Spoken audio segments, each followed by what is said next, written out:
Welcome in again. Obviously, Daryl Bevel, I'm guessing, is a big reason why you wanted to come here. 9 touchdowns each of the last 2 seasons. What worked so well for you in his offense in Detroit? I think just the camaraderie that we have with each other, and just the leader that he is. Obviously his offense, kind of speaks for itself. With the success that he's had, since he's been in the league, and it's just a fun offense. It's a fun offense where I could go inside, go outside, do a lot of the things that I didn't do before having this offense. So it's a lot of stuff that you could do, and I think it fits perfect for me. So yeah. One other question. Don't take this the wrong way, but how does it feel as your career progresses to be kind of the old man in the wide receiver room? That's what you're going to be here, and how do you mentor and help the younger receivers go along?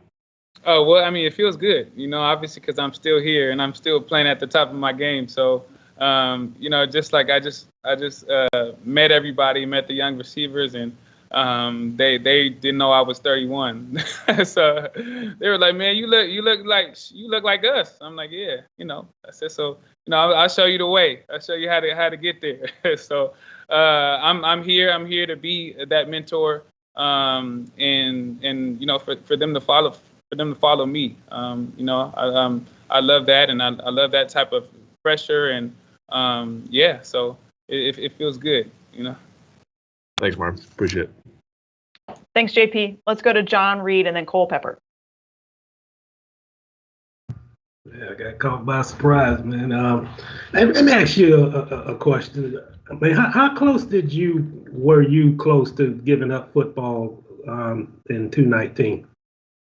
I feel like I was close for a couple of days, but then after after what happened and the support that I had from the community, not only the football community, but just thousands of people that are reaching out to me, I instantly felt better. So I would say the time it happened, I was close, but I mean that quickly, after talking to the family and everything, it quickly changed. So I am where I'm supposed to be. And just a quick follow-up. Do you embrace this role of being the leader here in Jacksonville in that room? Surely you was one of the leaders in Detroit, but this is a younger group. Do you embrace that? Or, I mean, that's something that I don't know if it weighed in your decision making, but with that type of responsibility and look like the coaching staff is asking you to do that.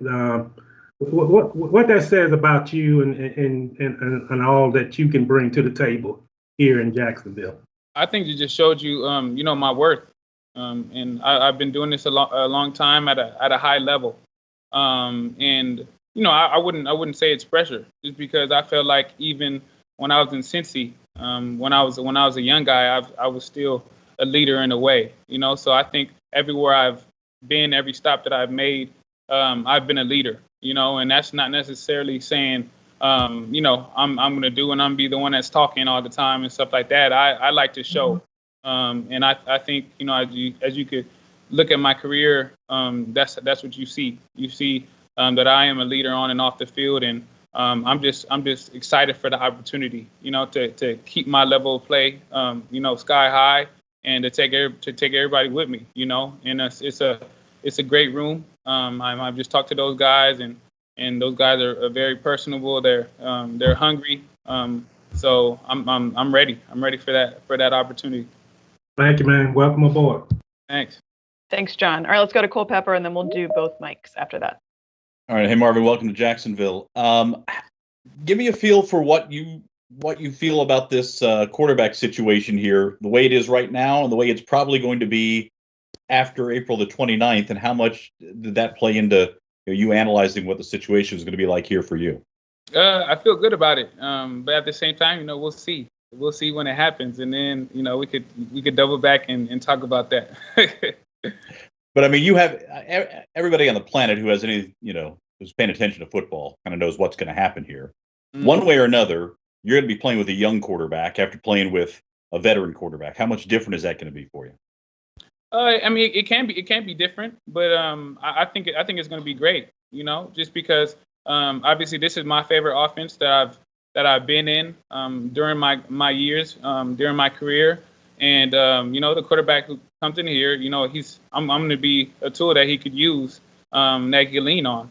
So and it's the same goes for everybody. So I'm definitely excited for the future and excited. For what's going to happen. And so I'm just excited about this whole opportunity. All right. Thank you, man. Yeah. Thanks, Cole. Let's do Mike Giardi and then Mike DiRocco. I don't know if Mike's there. So we'll go to Hey, Mike right there. I got it. There you go. We double clicked there. Hey, Marvin, welcome to Jacksonville.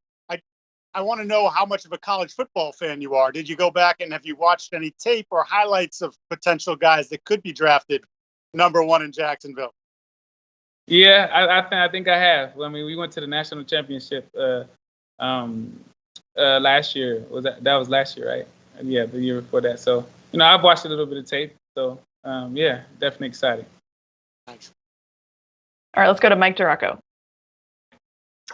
Marvin, I'm just curious, at this point in your career, why a team that was 1-15? Usually sometimes guys at your point want to go to a place where they have a chance to win, and you're at actually now a franchise that's had even less success than Detroit. So was it just the offense, being able to play in that offense you love, or what was the reason for here? I mean, I think it wasn't necessarily the offense, but obviously that's a big factor. And I think, you want to go somewhere to where, you're comfortable and you could, I could do my thing, so I don't go into any situation and be like, okay, this is how it's going to be. And this is how it's going to be. It's like, no, I'm going to come in here and I'm going to do, what I can, to help the organization. And obviously the location as well. My family, we are in the Miami area as well. So, I just got on a flight. It's 50-minute flight. It's a 4-hour drive.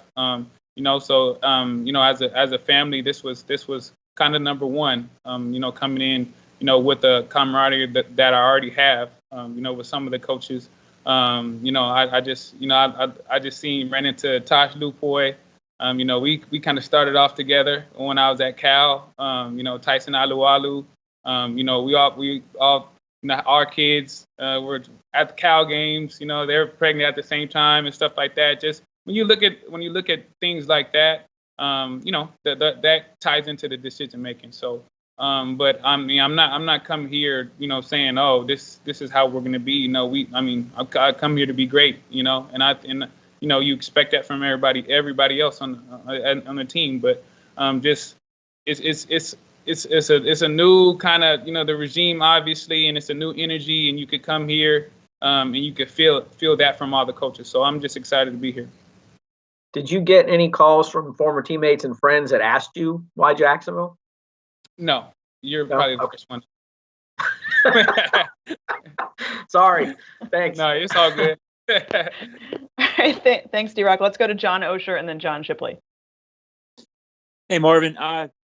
You mentioned the wide receivers. They look great, the guys you met. How do you see yourself fitting into the group? What do you think the group will look like on the field next season? I think it looked great. The off the bat, the two young guys. Obviously, I played here this past year. So you watched, obviously when you play similar teams, you watch these guys on tape, and they can flat out ball. So it's a situation that I'm happy about, and I'm confident that we're gonna be dynamic. So so I can't wait to get it started. But as in terms of my role and how it fit, I think you could look on the highlights and see where I'd fit in this. So I'm just overall excited.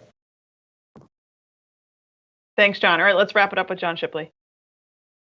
Hey, Marvin, congratulations. What can you tell people in Jacksonville about Jamal Agnew and what he kind of brings? Oh man, the guy is dynamic. He's one of the best return mans that I've seen. But people don't understand how smart this guy is. You're talking about a guy who was on defense and made a change and seamlessly fit into our offense and what we had to do, and provided us a big spark. So you're going to get a guy that's going to come and he has home run ability, and as he progresses, as a receiver as well, you're going to see some big plays. And that's the reason why he's here. So I'm glad to have been with him, and now we continue. So it's going to be fun. Thanks. Appreciate it. Yep. Awesome. Thanks. And thanks, Marvin. All right, Well y'all done. We take care. appreciate your time. Yeah. See you soon.